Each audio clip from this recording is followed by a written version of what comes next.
Good morning. How are you guys doing? Absolutely. You had a really strong week down at the Senior Bowl.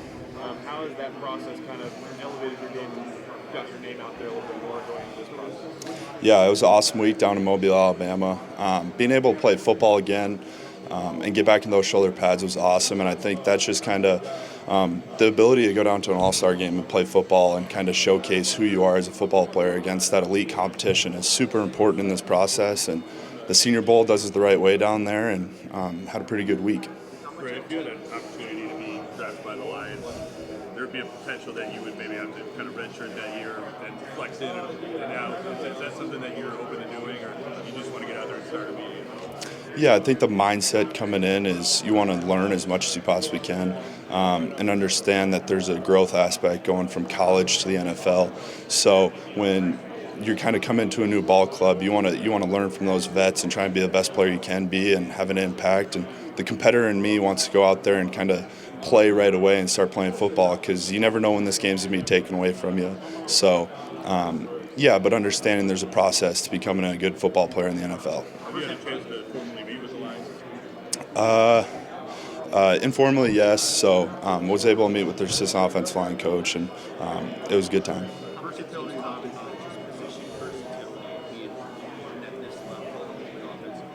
Yeah, it's extremely critical at the NFL to be able to play multiple positions. At the end of the day, I'm an offensive lineman. It just depends on what hand you put down, what set you take on the position you play, and then if you have to snap a football.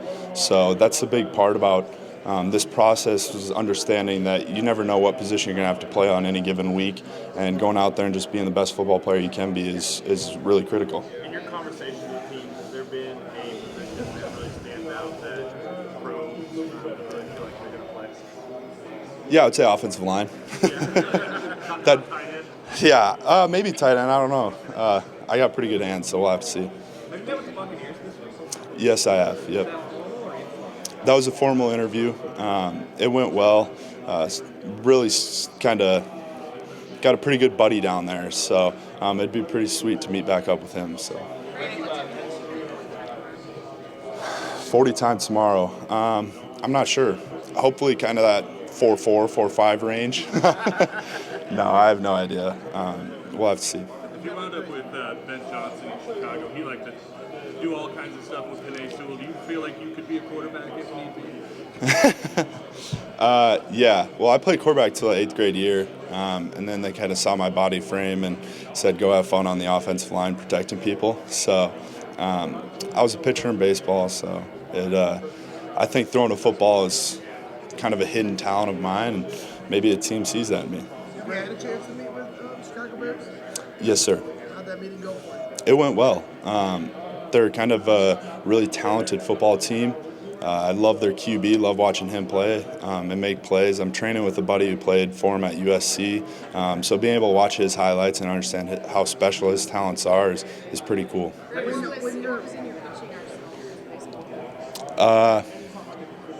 Fastball, and maybe like a changeup or a curveball. So.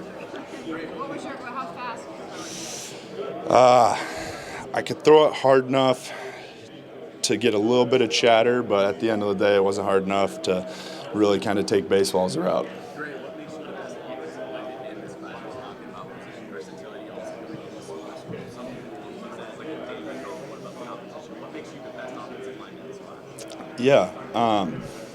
I kind of got that competition aspect throughout this process, and then going down to the Senior Bowl and having a good week down there is just kind of goes to show that everyone puts on their shoulder pads the same way. Everyone bleeds red. Everyone wears a helmet out on that football field. So if you're a good football player, teams are going to find you, and being able to showcase something like that at the Senior Bowl is pretty critical for me. I think so. I'm not sure. I'm not sure. I think probably informally and stuff. So it's good. Have you talked to Cody Mapp about kind of going through this process? What advice has he given? Yeah. I think talking with Cody about this process is really critical. I love being able to FaceTime him and communicate with him. A lot of the times we don't even talk about football. It's just about the process and kind of the mental well-being as you go through these next few months and understanding that. but he's given me a lot of really good insight on what to expect and kind of how to handle situations. You never think you should catch you later? Yes, sir. Yes, sir. Graham, what kind of feedback have you gotten from the meetings in terms of where these teams might play? Yeah, the feedback's been really good. I'm not really sure I can give you a certain position because every single team kind of views me differently.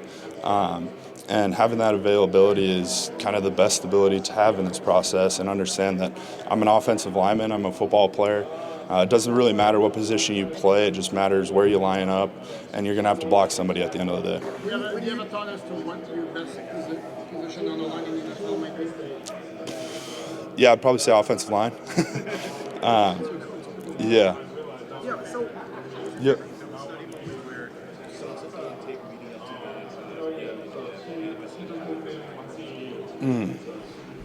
That's a really good question. In the film study process going throughout the week, you try and break down football players, understand defenses, coverages, types of players that you're going up against. And I would say just kind of every week being able to find something about a defensive end or a defense that kind of makes that light bulb in your head go off, and you see something happening before it truly happens is really kind of one of those moments for me that I enjoy playing football. when you're scouting the other teams, how do you go about scouting yourself through that process? Yeah, I would say as you scout throughout the week, it's about 80% the other team and 20% a little self-scout. Understand maybe you're doing a tendency that you don't even know about and trying to fix that tendency. And because if you're able to see that yourself as you watch a football game, I'm almost positive defensive coordinators or defensive staff on the other team sees it as well. So kind of doing a self-scout every single week is super important as you move on throughout your career. How do you go about doing that? Like to play the center position in the NFL, what do you think you'll need to improve on to be able to play that position at a high level? Yeah, I would say your football IQ. Being a center, you got to get all 5 of the offensive linemen on the same page and understand tendencies of the defense and understand that defenses change week to week, and being able to know what defense does, kind of what their motto is, what type of defense they want to play is super critical at the centerpiece. I think you can be vocal enough and have the right voice. A lot of times you hear from our other offensive linemen, he's got to be louder. Do you think you can be that loud guy? Yeah, I would say that's just part of my personality. I always got in trouble for talking and growing up. I was a social butterfly, so being able to play a center position won't be a struggle for me. Have you met formally with the Dolphins, and if so, anything stand out about that meeting? Yeah, I think the big thing that stood out about the meeting is just the passion they have for football. Super high football IQ in that kind of program or in that team. And throughout this process has been super cool to kind of see every single team and what kind of makes their ball club click. Yes, sir.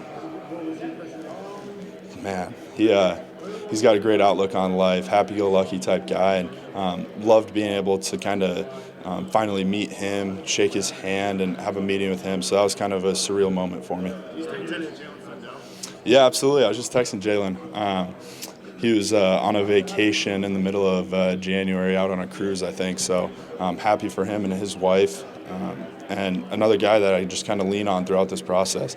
He had a tough road to get to the Seahawks, but I knew what type of person and player he was, so I had no doubt that he was going to find his way on a 53-man roster this past fall, and super surreal moment for him. Have you been able to meet him? Yes, I have.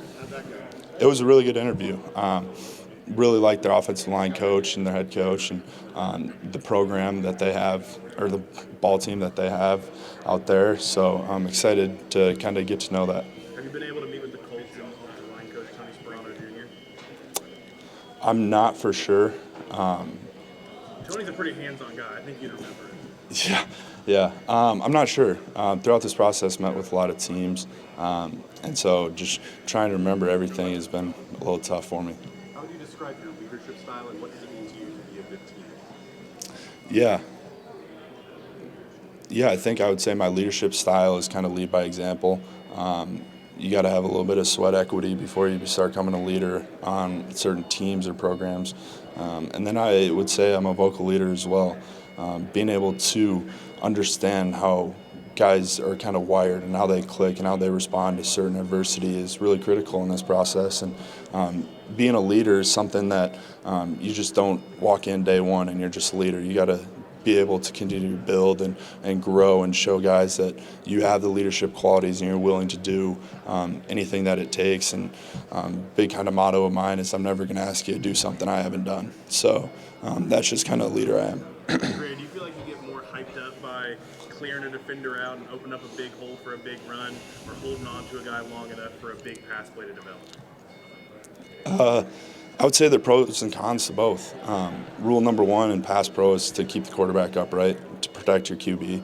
And then number two is you want to create a line of scrimmage that your running back can have a positive run off of. So I'd say there are joys to both, but I love playing some physical football, and we love running the damn ball.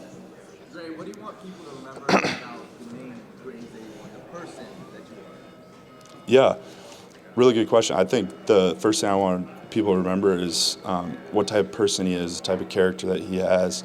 And then also on the football field, to understand he's a guy that's willing to do whatever it takes to make sure his QB stays upright and to keep the quarterback clean and protect that guy. Because especially playing left tackle this past year, you got the blind side. And understanding that role and kind of having that on your shoulders, it drives a human being to be the best that you can be and understand that you're protecting the QB at all times. Grey, with the Bengals? I'm not sure. Grey, who would you say were your top 3 O-line in the game?